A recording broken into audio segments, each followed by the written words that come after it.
Señor Ministro de Salud, Fernando Ruiz. Buenas tardes, ministro. Buenas tardes, Ricardo. Un saludo para ti y todos los oyentes. Ministro, ¿por qué tomaron la decisión desde el Ministerio, desde su despacho, de aumentar el nivel de alerta por la viruela del mono en el país? Sí, mira, desde la semana pasada venía adelantándose esa decisión que se protocolizó ayer en el Comité Epidemiológico del Ministerio, donde se analizó la situación. Básicamente es por el crecimiento en el riesgo de lo que se llamaría circulación comunitaria del virus. Nosotros hasta ese momento, todos los casos han sido importados o contactos estrechos con casos importados. Y personas que se contagiaron fuera de Colombia y son diagnosticados en el país. Tenemos una totalidad, tenemos exactamente hasta el momento 12 casos.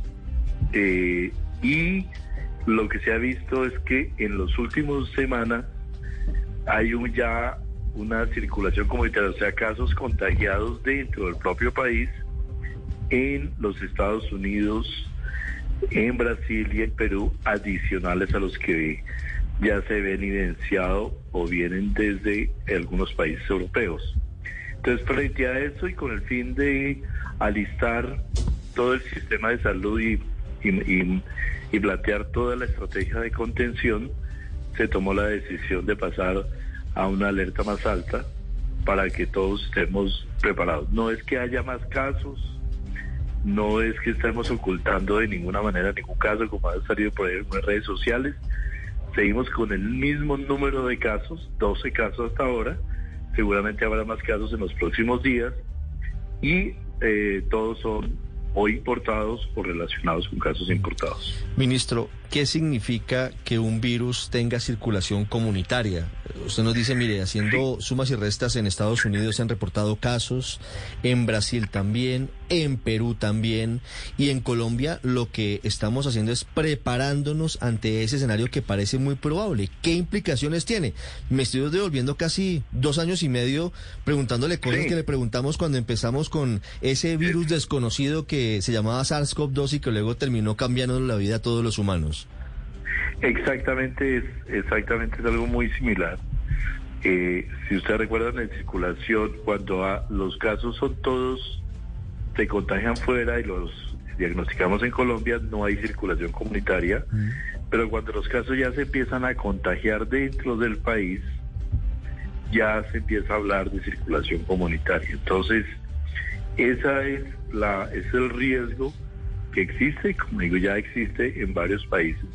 Ahora hay unas diferencias también notables, dado que no es el mismo tipo de enfermedad que el COVID-19. Esta enfermedad es una enfermedad de menor nivel de contagio, de menor transmisibilidad, y también es una enfermedad de mucha menor letalidad en lo que se ha visto en las publicaciones recientes. Entonces, cuando el riesgo es alto, los efectos, digamos, en este momento no son tan grandes como podría ser, como fue en su momento el COVID-19. Ministro, ¿cómo se contagia la viruela del mono? Mira, la viruela del mono se contagia fundamentalmente por contacto directo con los fluidos de la persona enferma, saliva, además fluidos, con contacto directo con las vesículas. Esa enfermedad produce unas vesículas en la piel, parecidas a las de la varicela, que luego se vuelven costras. Entonces, durante el periodo que son vesículas y durante el periodo que son costras, el contacto directo transmite la enfermedad. Y también se ha evidenciado alguna forma de contagio de naturaleza sexual. Entonces, esa es la forma de contagio. Aquí es muy importante el autocuidado, el tomar decisiones que no impliquen y no lleven a un riesgo de contagio, y eso es lo más importante en la alerta hacia la ciudadanía. Ministro, justamente le quería preguntar por eso, con la decisión de elevar a riesgo alto este tema del virus de la viruela del mono, ¿qué medidas entonces se van a tomar desde el gobierno para evitar que se sigan propagando esta enfermedad?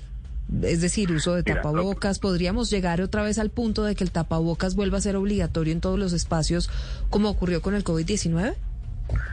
Mira, lo primero es darle a la sociedad, a la comunidad, la claridad de que hay esta enfermedad y que se tiene que tener un cuidado y evitar no tomar conductas que conduzcan al contagio en lo primer tema. Segundo tema, esta no es una enfermedad que se transmita por vía aérea, se transmite por contacto directo. De manera que el uso del tapabocas aquí no es una medida que reduzca el contagio. Aquí no hay una relación como en el COVID-19 o en la influenza, o otras enfermedades que transmiten por vía aérea, en el que el uso del tapabocas tenga un efecto. El lavado de manos sí puede tener un efecto positivo. ¿Cuáles son las medidas que hemos venido tomando? Ya el Instituto Nacional de Salud tiene una red establecida para el diagnóstico a nivel nacional.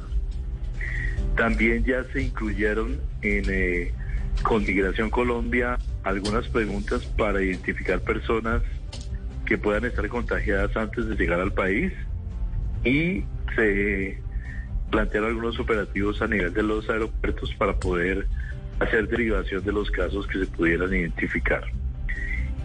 Pero también se han tomado medidas ya planteando un modelo de atención.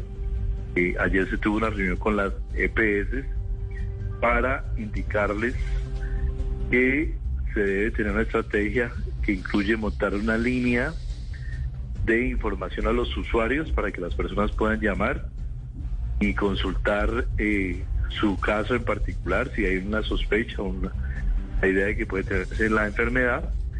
Segundo, un servicio adjunto de telemedicina, dado que esto es una enfermedad dérmica, se puede fácilmente revisar con el uso de telemedicina. Y también el montaje, ya la definición dentro de la red de atención de las EPS de unos centros de referencia que permitan la derivación temprana de pacientes. Ministro, frente a lo que significa el contacto estrecho, ¿cuáles son las recomendaciones específicas? Contacto estrecho, muy estrecho. No estamos hablando del mismo contacto estrecho que teníamos con el COVID, que era estar a menos de 2 metros de la persona que eventualmente podría tener el SARS-CoV-2. Aquí, si le entiendo bien, el contacto estrecho, muy estrecho, es beso o relaciones sexuales, por ejemplo. ¿Cómo se manejan situaciones como esas? Mira, puede ser, esa no es necesariamente una infección de transmisión sexual. La infección de transmisión sexual usualmente tiene como vía exclusiva la transmisión a través del contacto sexual. Aquí puede haber transmisión por contacto sexual, por intercambio de fluidos, pero puede también haber transmisión por contacto. Es decir, pueden haber, y ya se está viendo en los Estados Unidos, por ejemplo, niños que por contacto con las vesículas de una persona enferma terminan siendo contagiados. Es decir, el contagio es realmente alrededor de ese tipo de contacto estrecho. De ahí que lo importante es que hay un tema de responsabilidad de las personas que están enfermas, que deben aislarse, y en eso están los lineamientos hablando de aislamientos que pueden durar hasta 21 días, porque la persona es contagiosa 20 días. Desde el momento en que inician las vesículas hasta el momento en que termina el periodo de Koster. Entonces, es importante que la persona realmente se aísle, y un sentido de responsabilidad hacia los demás, de si uno tiene una enfermedad, tiene esta condición, o sospecha que tiene una condición, no evitar que los demás tengan contacto estrecho con uno. Sí. Y segundo, tener también todas las medidas de autocuidado y el conocimiento de lo que implica para poder tener el menor riesgo posible. Es una cuarentena larga, 3 semanas, 21 días, pero es necesaria, ministro. Si yo comparto el vaso o el pocillo en la casa con una persona que tiene la viruela del mono, ¿me puedo contagiar? Podría ser posible el contagio por extensión, digamos, del fluido que llega al líquido, que llega al vaso, y después yo me paso la mano por los ojos o por alguna cosa, podría contagiarme perfectamente, pero Por esa razón es muy importante la identificación temprana de casos. Ministro, ¿en Colombia se tiene algún registro de un niño contagiado con la viruela del mono o están haciéndole seguimiento a algún caso sospechoso? Hasta ahora no, niños no tenemos diagnosticados, son todas personas adultas.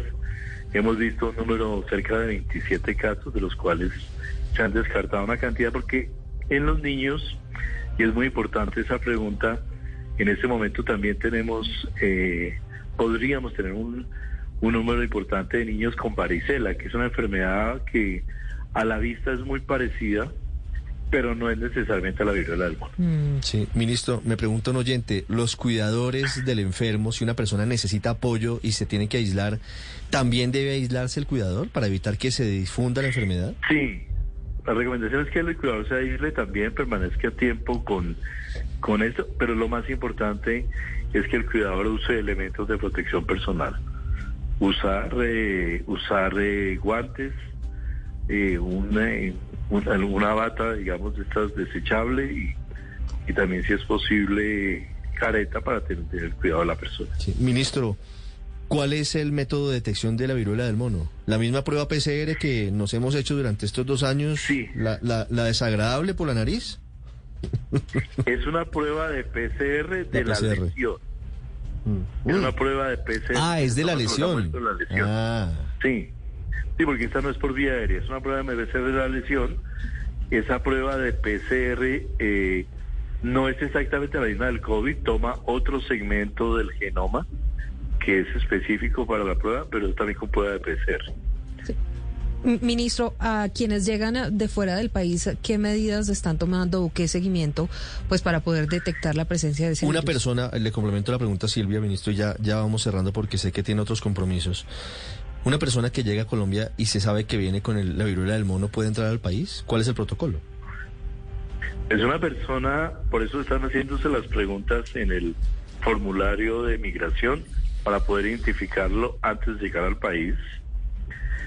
Si se identifica durante el trayecto y llega a Colombia, ya tenemos un lineamiento para que los entes territoriales inmediatamente deriven a esa persona, la lleven a un servicio de salud donde se le haga la respectiva atención, se haga el diagnóstico y se lleve inmediatamente al aislamiento. Esa es la forma en la que estamos trabajando en este tema, Ministro. Que eso se planteó desde la semana pasada, anticipadamente incluso a los anuncios que hizo la Organización Mundial de la Salud antes de la declaratoria. Voy a abusar de usted con las últimas 3 preguntas porque muchas personas nos están escribiendo, ministro. Muy rápidas. ¿Cuál es la tasa de mortalidad de la viruela del mono, ministro? La tasa, esa es una pregunta muy importante. La tasa de mortalidad es baja, 0.3%. O sea, es una tasa baja. En Colombia no tenemos ningún caso, no hemos tenido ninguno de los casos, está en condiciones severas. En África, si se busca en África, las tasas de mortalidad pueden ser mayores, pero es porque en África ha venido circulando otra variante diferente. Es muy importante que todos entendamos la viruela del mono. Primero se llama viruela del mono, pero realmente es una forma de enfermedad viral que se encuentra en diferentes animales, no solamente el mono, en general mamíferos, roedores, se encuentra y circula en el África Central desde hace cerca de 50 años. Esa variante que en Europa ha venido cambiando, ha venido mutando, tiene las características un poquito diferentes a la africana. Ministro, ayer en Dinamarca avalaron una vacuna justamente para enfrentar ese virus. En Colombia, ¿funciona la vacuna de la viruela, digamos la que se conocía hace muchos años que ya no se pone, o están planeando empezar a vacunar otra vez a las personas, o cuál es el plan, digamos, de vacunación frente a esta enfermedad? En esto hasta ahora está en el mundo está realmente hasta ahora en proceso de desarrollo. Uh-huh. La vacuna de la viruela, quienes tenemos la vacuna de viruela en general somos personas que estamos por encima de los 47 años de edad. Estas personas tienen una protección hasta del 85% que se han mirado en los estudios frente a la viruela símica, frente a la viruela del mono. Es decir, hay una protección, digámoslo así, entre comillas, cruzada. Y que hay una protección de ese nivel. Segundo, si hay un desarrollo de al menos 2 vacunas, una vacuna en Dinamarca y otra vacuna en los Estados Unidos. Estas vacunas todavía no están disponibles al mundo en cantidades para planes de vacunación masiva. En este momento estamos en conversaciones con el Fondo Rotatorio de la Organización Panamericana de la Salud para analizar cuál podría ser un mecanismo de acceso a vacunas, pero de todas maneras no tendría sentido, por lo menos por ahora, pensar en una vacunación masiva porque no hay ni siquiera la disponibilidad de vacunas. Sí. De hecho, los Estados Unidos, en su estrategia, que ya tiene una afectación importante, solo está planteando una vacunación que cubra hasta 1.700 personas. Es decir, todavía esto está en un nivel prácticamente en desarrollo. Ministro, la última, ahora sí, lo prometo. Palabra, se la doy. Ministro, ¿qué tan probable es que la viruela del mono se convierta en pandemia? Pues en realidad esto depende de la definición la definición de pandemia. Habla de usualmente cuando una enfermedad cruza 2, 3 continentes, y más que todo tiene que ver con la extensión de la afectación, es decir, el número de personas afectadas, el número de países involucradas y la decisión de la Organización Mundial de la Salud de declararla como pandemia.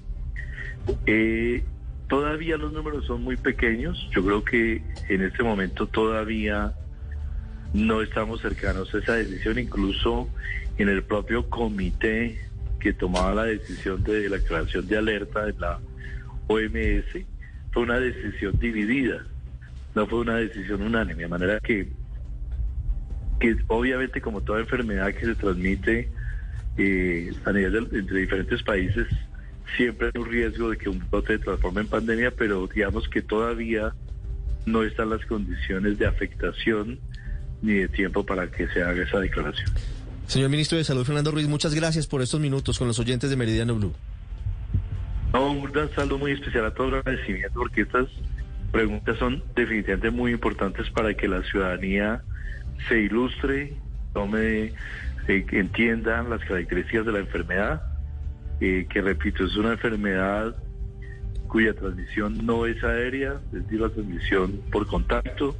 La mortalidad y la severidad de la enfermedad es bastante menor que la del COVID, pero evidentemente es importante que todos tomemos conductas que nos eviten y nos lleven al menor riesgo factible.